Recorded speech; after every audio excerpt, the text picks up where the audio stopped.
Assalamu alaikum wa rahmatullahi wa barakatuh. I wish you happiness at every hour, every minute, every day, every week, every month, every season, every year. That Allah grant you life on this earth before we meet Him, inshallah, in the life to come.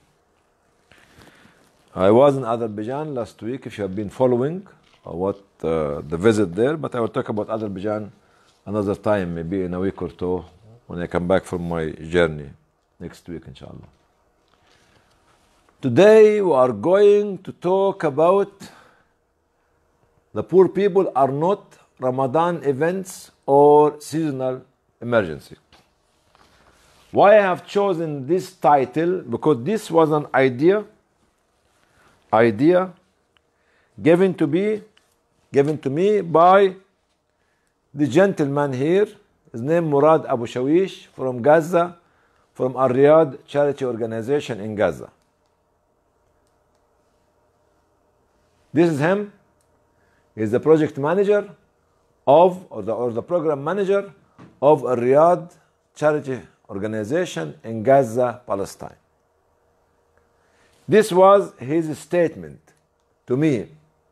Poor people are not seasonal plants, appear only in Ramadan, or sleeping polar bears who wake up in spring only. Neither.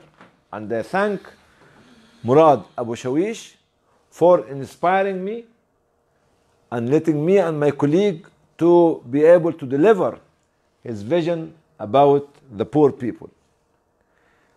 We have to thank again my colleague like Ahmed al-Sheikh, who contributed a lot to it, Maher al-Sayyid, and Abdurrahman al-Nahas, for making it to come to be seen what we are talking about today. This is the image I draw about us when we are rich. This gentleman with the canary face, with the glasses, with the pipe, with the bow tie, with a very flashy dress. Who is rich man? He's trying to take a photograph with those poor people, just for the sake of taking the photograph. And this is against our philosophy and against our teaching and our moral values. And bringing people around him for the sake of the photograph only. Okay? That's why I'm saying, or Ahmed or Murad Abu Shawish is saying, poor people are not seasonal plants, appear only in Ramadan, or sleeping polar bears wake up in spring. They are not. Why I'm highlighting Murad Abu Shawish? Because don't ever and never in your life undermine the people who are living under siege in Africa, in Asia, in Yemen, Pakistan, in Afghanistan, in Democratic Republic of Congo, in Liberia, in Sierra Leone, in Mali, in Chad, in Niger, in Malawi, in Syria. Those people like Murad Abu Shawish are very talented, very well educated, very well inspired and dedicated to the cause that they are trying to address, and they are equal to us. I was in Azerbaijan last week. You know, the only difference between us and them that they don't speak English, but they are highly talented people. If such women and men and young men and women speak English, they will be ahead of us here in UK and in Europe and in America. Thank you, Brad, for inspiring us. So the introduction for poverty, I'll just go through some of the definitions and then conclude at the end with how to fight poverty. Poverty is inability. Poverty is inability.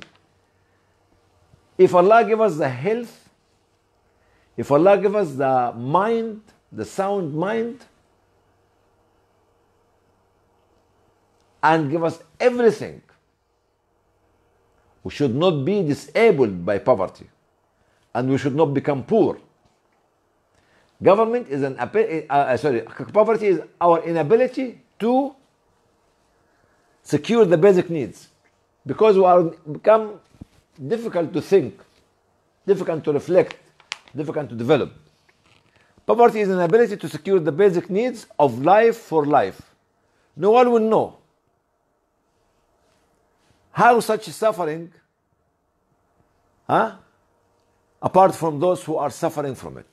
Those group of people are mostly neglected by society and considered non-existent, the poor people, and being humiliated by others because of their weaknesses. They became voiceless and no one support them. This is in the introduction about poverty. Many societies and governments create poverty and create the causes of poverty and social problems to make the gap between the rich and poor, and keep the most of the population actually is busy looking for their livelihood. What are the causes of poverty? If we look at it, what are the many causes of poverty? First is no jobs, lack of job opportunity, rise of the number of one-parent family, or the family has no breadwinner in the country. Lack of comprehensive economic state plans to deal with this problem. Declining economy of the country. Rise of the level of corruption. You find the wealth of the country will lie in the hand of a few, maybe in the hand of a family, few families, political party, or individuals. This is what we call corruption. People themselves accept that they are poor and they are happy with this. Number 7, there is no jobs in the local market. Raising the prices of commodities, lack of job opportunity, special category of professionals. When the market does not match the education, they educate you something in the university or in the school which does not fit the local market.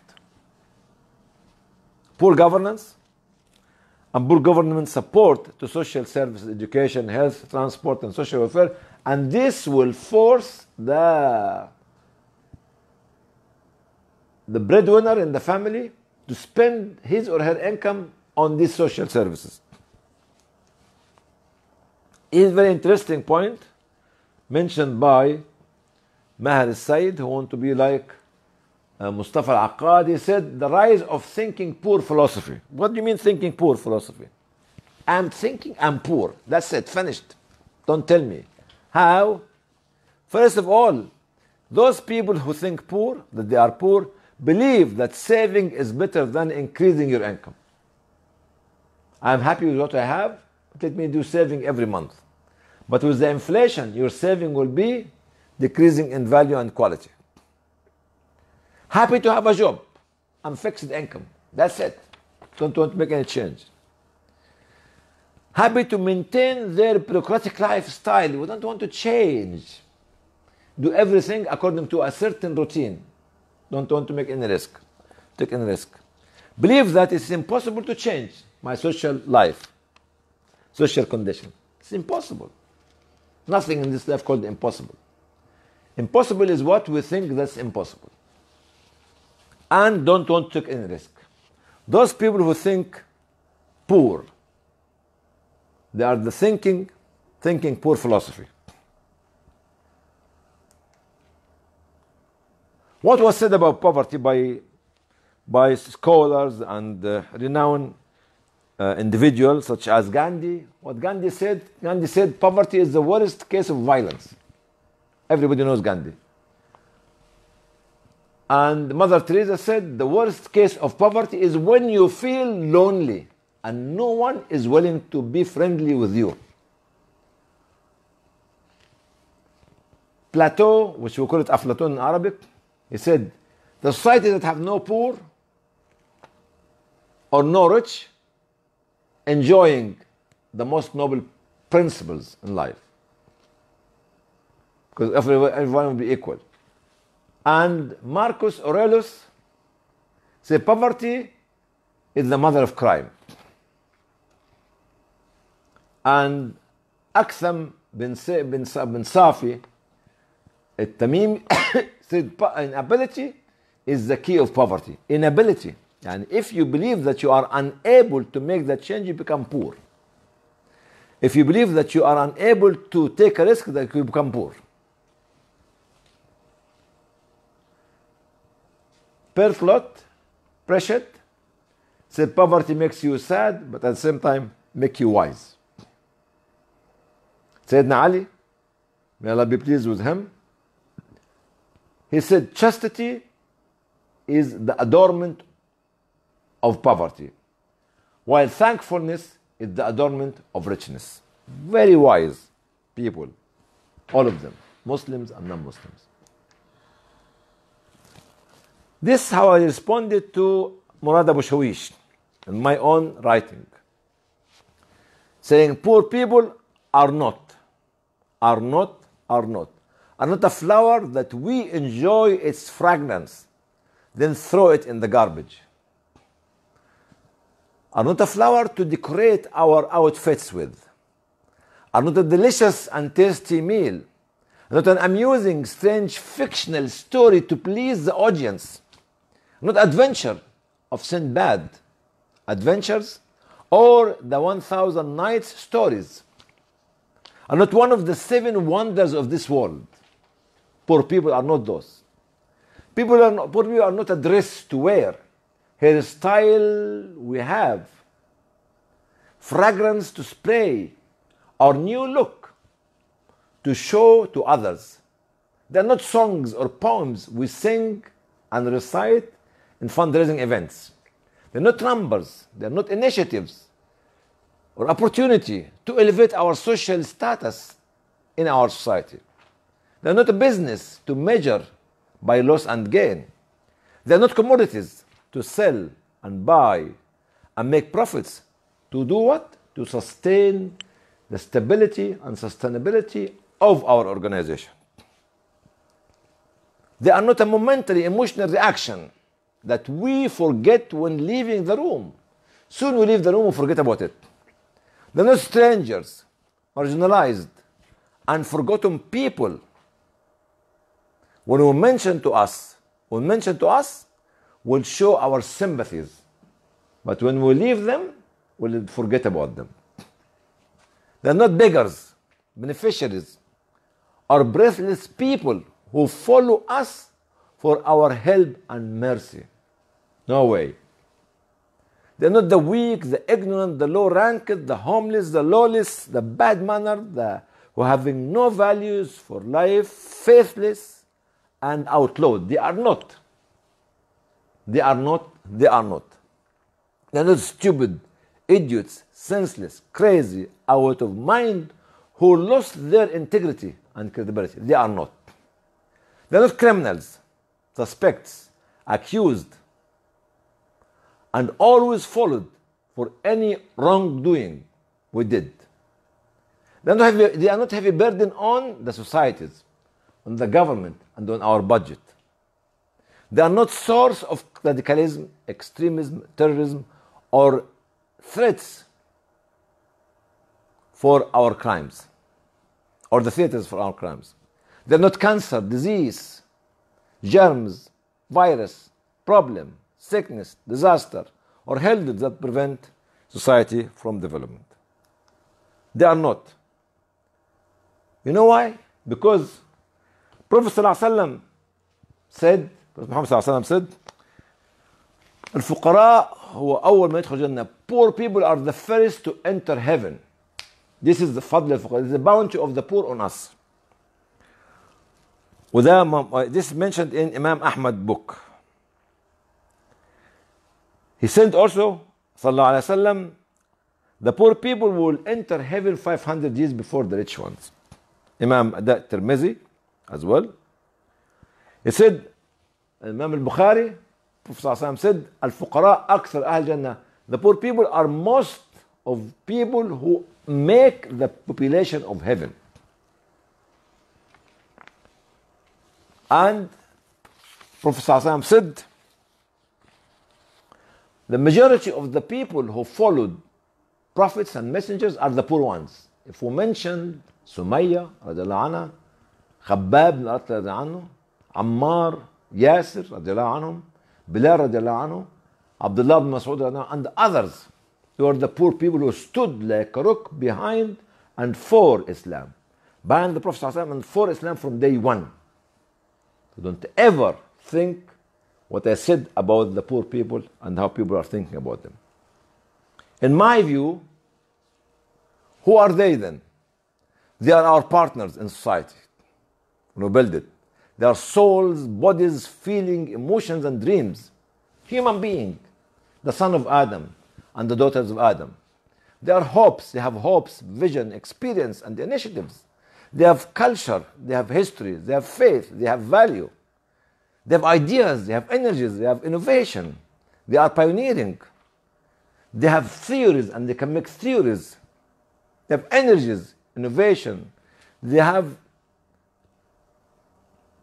respect the laws and they have duties to perform. They are for us means for life, to build our society, and paths and solution for our problem. They are powers, positive power. They are attraction to us. They are advancement of the society. They are love, sincerity, giving, and growth. These are the poor people. That's why the Prophet ﷺ said, Allahumma mahshurni fi zumrat mutin. Oh Allah, make me amongst the miskin. They are sacrifices, they sacrifice their life and their effort. They are efforts we can utilize. They are support to us. They are a part of our building structure, which include every one of us in the society. They show humility, forgiveness, complementarity, and testing us with their patience. They are the face of generosity, preferring us to them.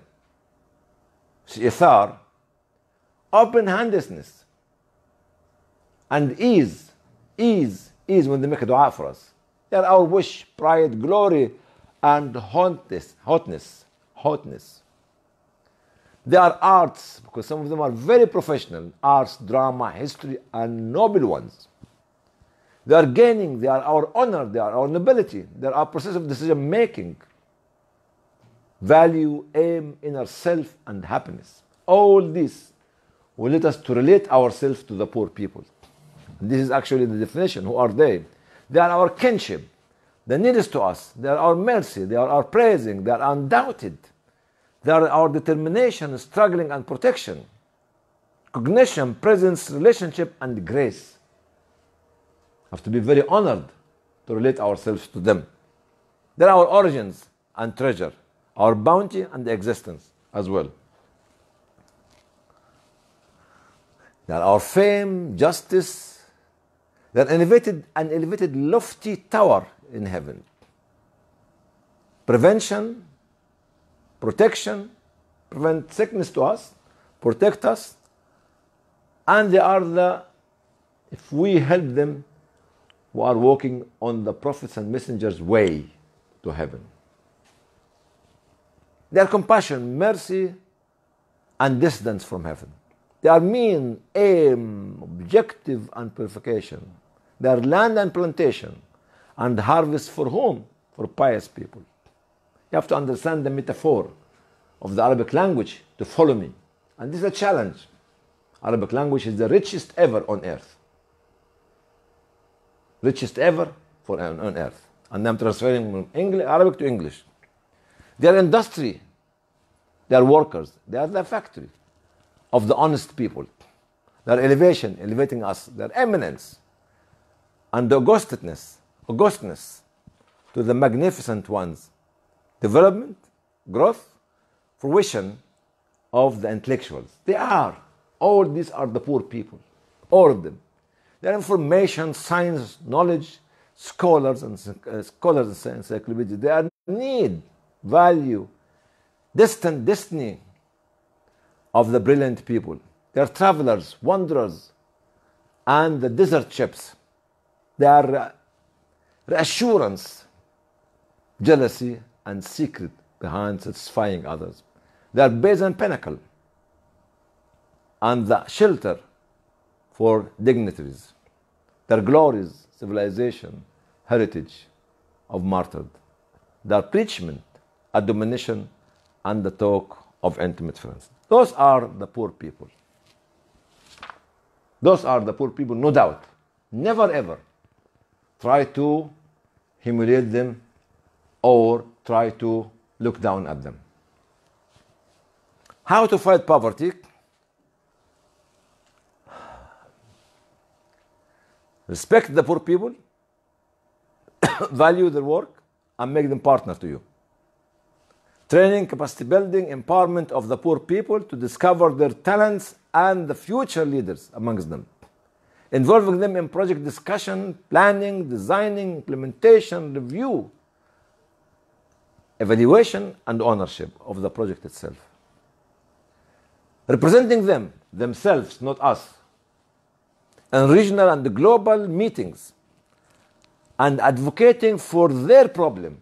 They advocate for them, and we advocate for them. Helping them changing their lifestyle by doing what? From dependency to independent, from following to leading, from hesitance to confidence, from emotional, non-planned response into research, planned-based response. From learning from others' experience, including everyone, youth, women, minorities, and others, passing experience, knowledge, and leadership to generations to come. Good governance as well. This is how to take them from their comfort zone. Then we convince them that they are not poor, they are rich, and their country is rich, and should be gradually fighting poverty, starting with small projects having quick impact results. Making social and voluntary work as a part of the social life and school curriculum.